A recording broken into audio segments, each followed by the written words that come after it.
আনন্দের সংবাদ, যাত্রাবাড়িতে সামাজিক জিয়াফত সফলভাবে সম্পন্ন হয়েছে। আজকে যে বলে আমার ছেলে যে ঘর থেকে বেরিয়ে গেল, তারপর আমার ছেলের লাশ আমার ঘরে ফিরলো। 2024 যেই বাংলাদেশ, সেই বাংলাদেশ ভবিষ্যৎ স্বৈরাচার বলে আর কোনো কিছু নাই। এখন যারাই স্বৈরাচারিতাকে তার রাজনীতির টুল বানাবে তারাই হচ্ছে যে ধসে যাবে। দালাল 200টা কিছু ইন্ডিয়াতে আছে পলাতক, তারাই এটা বিভিন্নভাবে করানোর চেষ্টা করছে। তবে আমরা যতটুকু পারি, আমরা যদি সংঘবদ্ধ থাকি, ইনশাল্লাহ তারা বেশি দূর আগাতে পারবে না। এই যে ডেইলি স্টার প্রথম আলো বাংলাদেশকে জঙ্গিবাদ খোঁজা এবং ইসলামের বিরুদ্ধে যে অপপ্রচার, 2 সপ্তাহ আগে থেকে আমরা এটা হচ্ছে আমাদের প্রচারণা শুরু করছি এবং কি আমাদের কার্যক্রম শুরু করছি। কিন্তু গতকাল রাত থেকে আমাদের ডিরেক্ট আমরা যেখানে রান্না করব এই রান্নার প্রসেসিং সব কিছু গতকালকে থেকে শুরু হয়েছে। অসহায় যারা আছে, দুস্থ যারা আছে, সবার জন্য এখানে কোনো ভেদাভেদ নেই। আমরা এখানে আমাদের ভারতীয় আগ্রাসন রুখে দিতে হবে বাংলাদেশ থেকে, এটা আপনারা দেখতে পাচ্ছেন। আমরা ভারতীয় আগ্রাসন ইতিমধ্যেই এই বাংলাদেশের মধ্যে বিভিন্ন জায়গায় বিস্তার করে আছে। এগুলোকে আমরা এখন আমরা জুলাই বিপ্লবের পরও এগুলোকে আমরা বাংলাদেশ থেকে রুখে দিতে পারিনি। সেই সাথে আমরা প্রথম আলো এবং ডেইলি স্টার এই দুইটার যারা মাহফুজ আনামার মতি আছে, এদের আমরা পদত্যাগ চাই। যে প্রত্যেকটা নিউজের মধ্যে জুলাই বিপ্লবের নিউজগুলো, সবগুলো নিউজের মধ্যে দেখছেন আপনারা যে আমাদেরকে খুনি, আমাদেরকে বিভিন্ন ট্যাগ লাগিয়ে, বিশেষভাবে যখন কোনো হুজুররা কোনো হুজুরদের ব্যাপারে নিউজ করা হতো, সেই নিউজের মধ্যে তারা জঙ্গি ট্যাগ লাগিয়ে দিত। যাত্রাবাড়ির প্রতিরোধ যোদ্ধাদের সম্মানে জিয়াফত এবং 10,000 মানুষকে খাওয়ানোর আয়োজন করা হয়েছিল। 10,000 মানুষ খাইছে। যাত্রাবাড়ি ছিল আমাদের জুলাই আগস্ট বিপ্লবের লেনিনগ্রাদ। তাই যোদ্ধা আর শহীদ পরিবারের সম্মানে এই সেলিব্রেশন, র্যালি হয়েছে, গান হয়েছে, আতশবাজি পোড়ানো হয়েছে, খাওয়া দাওয়া তো হয়েছেই। 10,000 লোককে খাওয়ানো হয়েছে সারাদিনে। তারপরে অনেক খাবার বেঁচে গেছে। এলাকার মাদ্রাসাগুলোতে দেওয়া হয়েছে খাবার। আমি অবাক হইলাম, 10,000 মানুষ তো কম না, তারপরেও খাবার বাঁচে কেমনে? আয়োজনে যারা ছিল তারা বলছে খোদা তাআলা বরকত দিচ্ছে। হয়তো দিচ্ছেন। যারা দান করছেন আমি তাদের কাছে কৃতজ্ঞতা জানাই। আধার প্রদীপ ফাউন্ডেশন বাংলাদেশ টিম কাজে সাহায্য করছে, তাদেরকেও আমি কৃতজ্ঞতা জানাই। পর্যটন কর্পোরেশনের শেফরা এসব বিনা পারিশ্রমিকে রান্না করে দিয়ে গেছেন, পর্যটন কর্পোরেশনকে আমাদের কৃতজ্ঞতা। শহীদ পরিবার যারা আসছেন তাদের কাছে কৃতজ্ঞতা। পুলিশের তরফে নিরাপত্তার জন্য ব্যবস্থা করা হয়েছে, উনারাও শহীদ পরিবারের পাশে বসে খাইছেন। এক অপূর্ব দৃশ্য। এইভাবেই অবিশ্বাস আর সন্দেহ কাটবে। আইজিপি সাহেব নিজে ফোন করে খবর নিছেন, উনারাও আমাদের কৃতজ্ঞতা।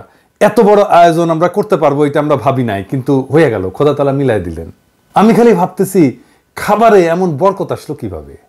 আমাদের এরপরের জিয়াফত রামপুরায়। আমরা তারিখ দেব তাড়াতাড়ি। রামপুরার ভাই বোনেরা রেডি হন। এইবার আসেন আসল আলাপে, গুপ্ত হত্যা নিয়ে আলাপ করি।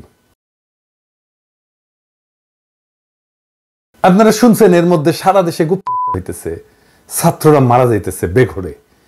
কয়েকজন মারা গেছে, কেউ মার খেয়েছে, কেউ হত্যার হুমকি পাইছে। ফেসবুকে লাইভে প্রকাশ্যে আওয়ামী লীগের অমি রহমান পিয়াল হত্যার নির্দেশ দিচ্ছে। শোনেন, আমাদের এই জয় বাংলা, আমি মনে করি এই জয় বাংলার এক্সটেনশন হতে হবে ওই রকম দালালদের হত্যা করা। যে লোকগুলো আমাদের এই মেটিকুলাস প্ল্যান বলে একটা, মানে কি বলে, গেট ব্যাক বাংলাদেশ বইলা ইস্ট পাকিস্তানের দিকে ফেরত দিচ্ছে, মানে 54 বছর আগে নিয়ে যাচ্ছে। এদের বিরুদ্ধে লড়াই করতে হবে এবং দ্যাট ইজ একেবারে খুঁজে প্রতিটা গ্রামে, প্রতিটা মহল্লায় এই দালালদের হত্যা করা হলো গিয়া মিশন হওয়া উচিত। দ্যাট উইল মেক এ মুক্তিযোদ্ধা। এবং এই মুক্তিযোদ্ধার প্রথম কলেমা হচ্ছে জয় Bangla. That is the campaign we are doing. Swiss আইনে, ইউরোপিয়ান আইনে এটা অপরাধ, চরম অপরাধ। আমরা জানতে চাই বাংলাদেশের পররাষ্ট্র মন্ত্রণালয় কি করছে এটা নিয়ে। আমরা প্রকাশ্য বিবৃতি চাই। আমরা চাই পররাষ্ট্র দপ্তর সুইস অ্যাম্বাসাডারকে ডাইকা ভিডিও দেখাক সাবটাইটেল দিয়া। জানতে চাক তোমরা কি করছো। সুইজারল্যান্ডের বাংলাদেশি ডায়াসপোরা আপনাদের ট্যাক্সের পয়সায় তারা ভাতা দেওয়া হয়, সে আরেকটা দেশে সেই সুইজারল্যান্ড থেকে হত্যার হুমকি দিবে। ছাত্ররা মিছিল করতেছে, নিরাপত্তা চাইতেছে, কিন্তু ছাত্ররা কেন অমি রহমান পিয়ালের এই প্রকাশ্য হত্যার নির্দেশের বিরুদ্ধে পররাষ্ট্র মন্ত্রণালয় কি করছে তার জবাব চায় নাই। যাই হোক, আসেন আমরা দেখি হামলাগুলো কারা করতেছে। আমি মনে করি না যে অমি রহমান পিয়ালের হুমকিতে বাংলাদেশে কেউ কিছু করবে। ওই ক্ষমতা ওই হ্যাডম অমি পিয়ালের নাই। রাজনীতিতে এইসব ভাব নিতে হয়, সে নিছে। এই ভাব ওর পশ্চাতে হামদায় দিতে হবে। সেটা পররাষ্ট্র মন্ত্রণালয় করুক, না করলে আমরা দেখব। তবে যা রটতেছে তার মধ্যে কিছু ঘটনা আছে যা নিজেদের মধ্যে মারামারি, ছিনতাই আবার কিছু সত্যি সত্যি গুপ্ত হত্যা। এর মধ্যে আমি সাদমান বলে একটা ছেলে, এই যে লড়াইয়ের ফ্রন্টলাইনার, তার একটা স্ট্যাটাস দেখলাম যে তার উপরে হামলা হয়েছে আর সে মৃত্যু ভয় করতেছে। আমার যেহেতু তার সাথে যোগাযোগ আছে এবং ওই ছেলেটার ভিডিও আমি ইউজ করছি, কিন্তু ছেলেটাকে পুলিশ আর্মার্ড কার পেইন্ট দিয়া অকার্যকর করে দখল করে নেওয়া সেই যুবক। দেখেন,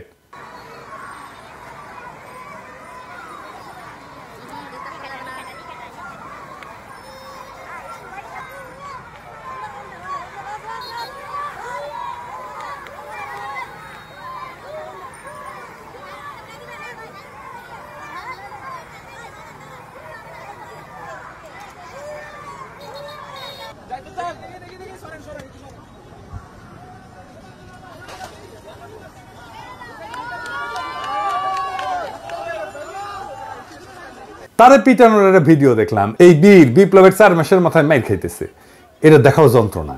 যাই হোক, ওর সাথে কথা কইলাম, সে বলল বিস্তারিত, সেটা আপনারা ভিডিওতেই দেখেন, শুনেন। আসসালামু আলাইকুম, আমি সৈয়দ সাদমান সাকিব, আমি ইউল্যাবের একজন স্টুডেন্ট। গত 1 ডিসেম্বরের যে একটা ঘটনা ঘটে, আমার উপরে কিছু বড় ভাইরা, আসলে আমার ইউনিভার্সিটির সিনিয়র বড় ভাই তারা, তো তাদের সাথে বাকবিতণ্ডা এবং একটু ভুল বোঝাবুঝির কারণে আমাদের মধ্যে একটু রেষারেষি হয় এবং মারামারির পর্যায়ে চলে যায় বিষয়টা। তো সেই জায়গা থেকে আসলে অনেক ঘটনা অনেক দিকে চলে যায়, অনেকে অনেকভাবে জিনিসটাকে মিস ইন্টারপ্রেট করা শুরু করে। কয় তারিখ? 20 তারিখ। আজকে 20 তারিখ আমরা সবাই একত্রিত হয়েছি বিষয়টার সমঝোতার দিকে কিভাবে আগানো যায়, কিভাবে জিনিসটা মিউচুয়াল করা যায়, সেজন্য আমরা আজকে একত্রিত হয়েছি। এখানে কিছু বিষয় আসলে আসছে, সেটা হচ্ছে 1-2 দিন আগে আমি একটা পোস্ট দিয়েছিলাম। তো এই পোস্টের কারণে হয়তো বা অনেকে ভাবতেছে যে তারা ছাত্রলীগ, যেটা আসলে কতটুকু সত্য কি মিথ্যা সেটা কেউই বিচার করতেছে না। আসলে এমন কিছুই না, আমরা সবাই ইউল্যাবের সাধারণ ছাত্র এবং আমরা প্রত্যেকেই আন্দোলনে সক্রিয়ভাবে অংশগ্রহণ করেছিলাম। এবং হয়তোবা হইতে পারে যে এই ঘটনার প্রেক্ষিতে বাইরের অনেক থার্ড পার্টি বা হচ্ছে যারা আসলে ছাত্রলীগের সাথে জড়িত, তারা এই ঘটনাটার সুবিধা নেওয়ার চেষ্টা করতেছে। তা আমি বলবো আপনারা এই ঘটনায় কান দিবেন না। এবং আরেকটা বিষয় যেটা, যে যখন আসলে আমাদের মধ্যে ঝামেলাটা হয়, সেখানে তাদের কাছে একটা ইনফরমেশন আসে, সেই ইনফরমেশনের ভিত্তিতে আসলে তারা আমার সাথে রাগারাগি করে বা মারপিটের পর্যায়ে যায়। তো এই বিষয়ে আমি একটু অনুরোধ করবো বড় ভাই যারা ছিলেন ওই ঘটনার সময়, আসলে চাঁদাবাজির বিষয়টা একটা এলিগেশন আসে সাধারণ শিক্ষার্থীদের কাছে, যে হচ্ছে যে একটা চাঁদাবাজের একটা এলিগেশন আসে, কিন্তু এটা আসলে যাচাই করে দেখা হয়েছে এটা আসলে কোনো ভিত্তিহীন, এটার কোনো ইয়া নাই, এটার সাথে কোনো সম্পৃক্ততা নাই। আমাদের শ্রদ্ধেয় বড় ভাই যে তারেক মনোয়ার ভাই, উনি সদস্য সচিব মোহাম্মদপুর থানা নাগরিক কমিটি, তো ভাইয়া নিজে থেকে আসলে বিষয়টা সমাধান, নিজে দাঁড়িয়ে থেকে বিষয়টা সমাধান করে দিয়েছে।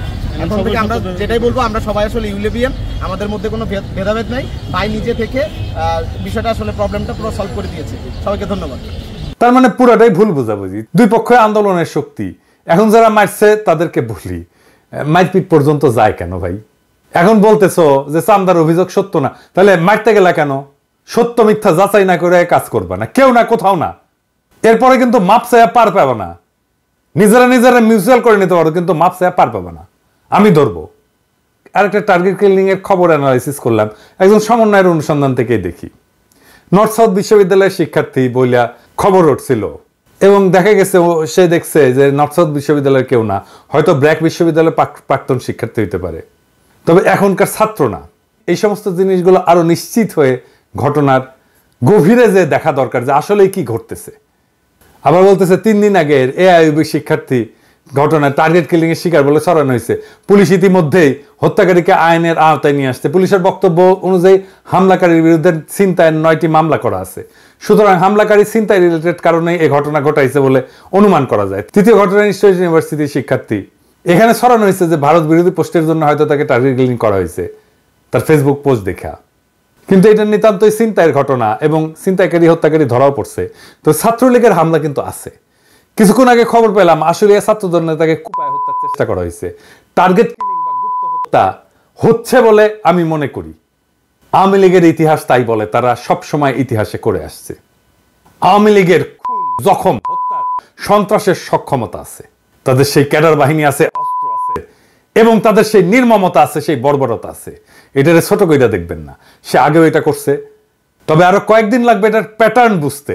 খুব সম্ভাবনা আছে আওয়ামী লীগ অর্থাৎ তার গণসংগঠনগুলা, police, Ansar, Chhatra League, BJP, NSI, আর্মির মধ্যে থাকা তাদের লোকজন এবং ইন্ডিয়ান নানা ধরনের এজেন্টরা এই অপারেশন চালাচ্ছে বলে আমি মনে করি।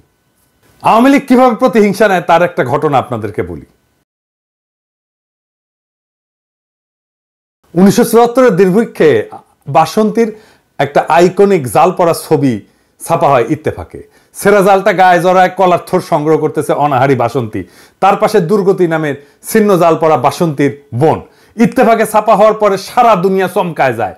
এটাই মুজিব শাসনের পতন নিশ্চিত করে। এই ছবিটা গায়েব করে দেওয়া হয়েছিল। আমি মূল ছবিটা খুঁজে বের করে রেস্টোর করে স্বাধীনতোত্তর বাংলাদেশ বই যুক্ত করছি। এই ছবির চিত্রগ্রাহক আফতাব আহমেদকে শেখ মুজিব হত্যার পটভূমি তৈরি করে দায় অভিযুক্ত করে আওয়ামী লীগ। এই ছবির চিত্রগ্রাহক আফতাব আহমেদ, তার পরিণতি কি হয়েছিল জানেন? 2013 সালে নিজ বাসায় রহস্যজনকভাবে খুন হয়, বলা হয় ডাকাতি। বাসায় একাই থাকতেন। এটা কি খুব স্বাভাবিক ঘটনা বলে মনে হয়? সব খুনেরই মোটিভ থাকে। এই খুনের মোটিভ প্রতিহিংসা। আওয়ামী লীগ প্রতিহিংসা পরায়ণ একটা দল। এইটা শুধু আমার কথা না, মুরব্বী মির্জা ফখরুলেরও কথা। শেখ মুজিবের উৎখাতে যারা জড়িত ছিল তাদের সন্তানদের পর্যন্ত হত্যা করছে। আফসানার ঘটনা আমি একটা এপিসোড করছি। এটাই হাসিনা চালায় যাবে। হাসিনার পলায়নের প্রতিশোধ হাসিনার দলের গুন্ডারা নিবে। অনেকেই মনে করে একটা বেটার আওয়ামী লীগ তৈরি হলে খারাপ না, হয়তো সোহেল তাজগিরের একটা বেটার আওয়ামী লীগ তৈরি হবে। আপনারা আমার বই পড়েন নাই? হাসিনা ছাড়া কেউ আওয়ামী লীগ করতে চাইলে আওয়ামী লীগের গুন্ডারা এটা হইতে দেবে না, পিটায় ঠান্ডা করে দেবে নিজের দলের লোকদেরই। আর আওয়ামী লীগ তো প্রকাশ্যে দাপটের সাথে ঘুরে বেড়াইতেছে। এই যে দেখেন হেলমেট মাথায় হাতে থাকা এই সন্ত্রাসীর হাতে একাধিক ছাত্র খুন হয়েছে। এর নাম গোলাম সাদমান জনি, যুগ্ম সাধারণ সম্পাদক, চট্টগ্রাম মহানগর ছাত্রলীগ। আশ্চর্যের খবর হইল বুদ্ধিজীবী দিবসে রায়ের বাজার বদ্ধভূমিতে শ্রদ্ধা জানাইতে গেছিল এই পোলা। এরা ফিরে আসছে কাদের শক্তিতে? আমি একটা জরিপ করছিলাম, প্রায় 5 লাখ লোক ভোট দিছে। 77% লোক বলছে বিএনপির আশ্রয় প্রশ্রয়ে ফিরছে এরা। তাহলে এখন কি করণীয়? এইভাবেই মাইর খেয়ে যাবে আমাদের ছেলেরা? ছাত্রদের এবং জুলাই আগস্ট বিপ্লবের সকল বিপ্লবী শক্তিকে রক্ষা করতে হবে। এটা আমাদের একমাত্র প্রধান কর্তব্য এখন। যদিও কিছু বিজ্ঞজন এটারে বিপ্লব বলতেই নারাজ। তাদের যায় বলেন না এই রক্তপাত কিভাবে বন্ধ হবে? আমরা নাকি অরাজকতা করি। বিশেষ করে আমার নামে কি বিপুল ঘৃণা চড়ানো হয়েছে দিনের পর দিন, কতদিন ধরে দেখছেন তো। আমি নাকি অরাজকতা করতেছি। আমার নাম দিছে এনার্কি ভট্টাচার্য। চিন্তা করেন, নাম হয়ে গেল আমি নাকি মব উস্কাইতেছি। বিপ্লবী জনতা হয়ে গেল মব। ক্ষমতা পেয়ে গেছে তো মাদারবোর্ড সুশীলদের এখন বিপ্লবী জনতার দরকার নাই, তারা এখন নিছকই মব। এই বাঙ্গু সুশীলদের মাইর না দিলে এটা সোজা হয় না। 3টা জিনিস কাজ করে এদের জন্য। মাইর, 3rd ডিগ্রি মাইর, একেবারে গাই অথবা সারদা একাডেমির ঘোড়া দিয়া গোয়া মারাবেন, ঠিক হয়ে যাবে এগুলা। এই যে এটারে বিপ্লব বললো না, সেই জন্যই এই বিপ্লবটাকে বিপ্লব বলে গঠন করা গেল না কিছু মাদারবোর্ডের জন্য। যে কোনো বিপ্লবের পরে পুলিশ, আর্মি বা মিলিশিয়া তৈরি হয় বিপ্লবী শক্তিকে দিয়া। এমনকি শেখ মুজিব করছে। শেখ মুজিব রক্ষী বাহিনী তৈরি করছে, মিলিশিয়া বাহিনী তৈরি করছে মুজিব বাহিনী দিয়া। আমি 21শে আগস্ট ছাত্রদের দিয়ে মিলিশিয়া তৈরি করতে লিখছিলাম, বলছিলাম যেই পুলিশ চলে গেছে এদের ফেরায় আনার কোনোই দরকার ছিল না। পাড়ায় মহল্লায় 18 থেকে 28 বছর বয়সীদের দিয়া আইন শৃঙ্খলা রক্ষা কমিটি বানাইতে হইতো। তারাই আইন শৃঙ্খলা রক্ষা করত। এদের পর্যায়ক্রমে প্রশিক্ষণ দিয়া পুলিশে আত্মীকরণ করতে হতো। এখনো এটা করা সম্ভব। আমি বলছিলাম এই দুর্নীতিগ্রস্ত, ট্রিগার হ্যাপি, রক্তপিপাসু পুলিশ বাহিনী আগামীর বাংলাদেশের কোনো কাজেই আসবে না। এই পুলিশ বাহিনীকে ফিরে আনা হয়েছে। বিপ্লবী ছাত্রদের হাতে অস্ত্র দিয়ে মিলিশিয়া বানাইলে আজকে বেঘরে মরতে হইতো না। আমি বলছিলাম পাড়ায় পাড়ায় কমিটি করে ফেলতে। বিপ্লবের পরপর কেউ করে নাই ছাত্ররা। বলছে এটার মধ্যে নাকি ছাত্রদল, ছাত্র শিবির ঢুকে যাবে। আমি বলছিলাম উপজেলা, জেলা, বিভাগ, তারপরে জাতীয় সমাবেশ করতে, করে নাই। বলছিলাম বিজয়কে সেলিব্রেট করতে, করে নাই। সারা দুনিয়ায় কোনো বিজয় সেলিব্রেশন হয় না প্যারিস ছাড়া, শুধুমাত্র প্যারিসে হয়েছে 5ই আগস্ট। এই যে এইটা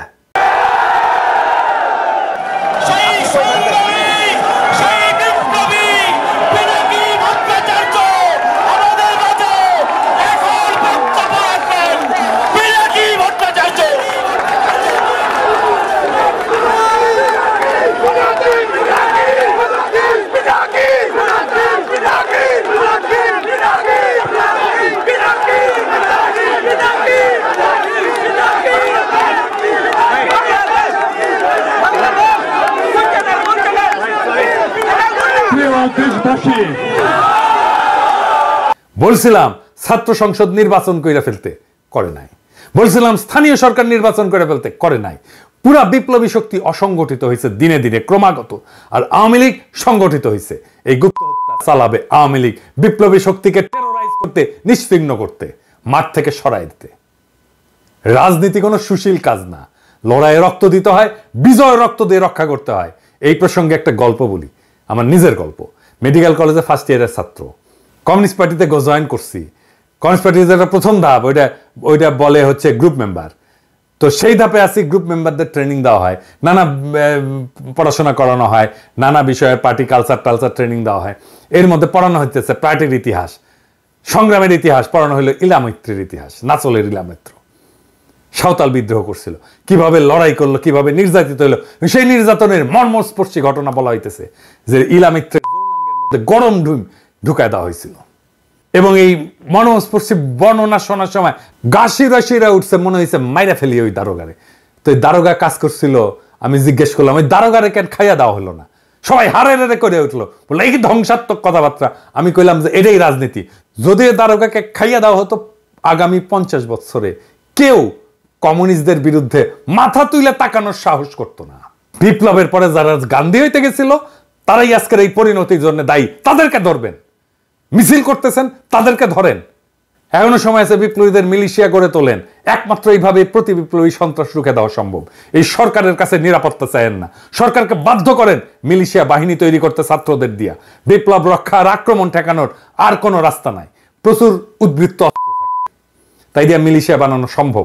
যদি কেউ দায়িত্ব নিতে না চায়, আমারে দায়িত্ব দেন, অথরিটি দেন, 3 মাসে মিলিশিয়া বাহিনী বানায় দিয়ে আসবো বাংলাদেশে। সলিউশন দিয়ে দিলাম, সরকারকে বাধ্য করেন। এভাবে বিপ্লব শুধু না, বিপ্লবীদের জীবন রক্ষা পাবে। ইনকিলাব জিন্দাবাদ।